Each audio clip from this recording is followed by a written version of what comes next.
Well, let's take a look at what's happening in the French papers. France Villemino is here with me in the studio for that. And a lot of the French papers are looking at François Hollande's visit to Algeria this week. That's right. The left-leaning newspaper Libération is less than impressed. Here it is on the front page today. Le rendezvous manqué says that it was a failed visit for Hollande. They say politically, symbolically, economically, it was a big disappointment. And this is surprising given that Libération is the left-leaning newspaper and usually quite supportive of Hollande.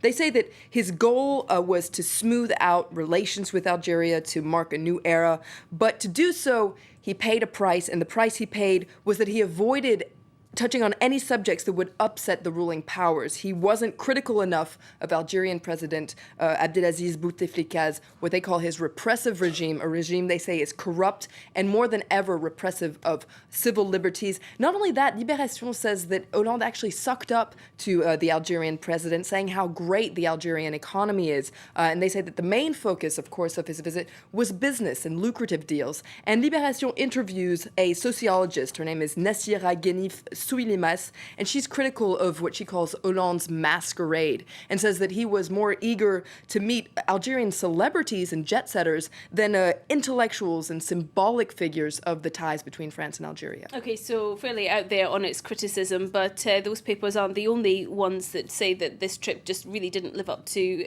what Hollande would want. That's right. A lot of papers are using the same words as La Croix, which calls his visit there baby steps in diplomacy. And Le Figaro uses that same expression, baby steps, and says that previous French presidents tried and failed to warm up relations with Algeria. Hollande here is proceeding cautiously, and he's hoping that time will heal the wounds of the past. Okay, well, you mentioned Le Figaro there. That's also looking at what looks like the political comeback of a disgraced politician. That's right. Here he is on the cover of Le Figaro, Le Retour qui dérange, the controversial comeback, and they're talking about Bernard Tapie. So for those of you who don't know who Bernard Tapie is, he's a businessman who was also part of François Mitterrand's cabinet.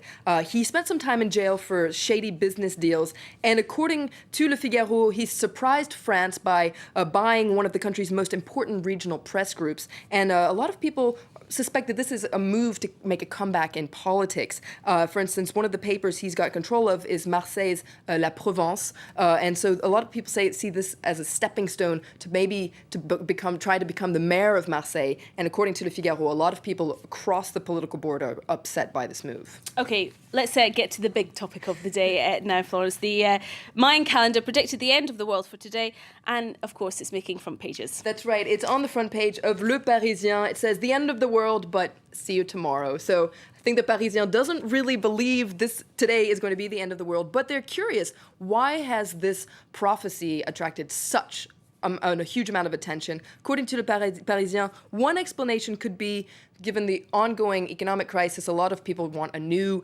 change. They want, they don't want the end of the world. They want a new beginning. They want to end it all. Okay.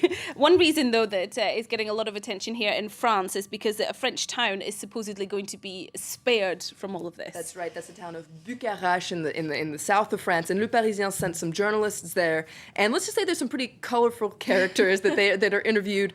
They're waiting for the apocalypse. They say that today between 12 and 2 p.m., an interdimensional vortex is going to open up in a mountain in Bucarache, and they're hoping to jump in. So best of luck to them. Now, this just finished up. There's an interesting article in Slate that looks at other apocalypses that we've avoided. According to historians, the end of the world has been predicted 182 times so far.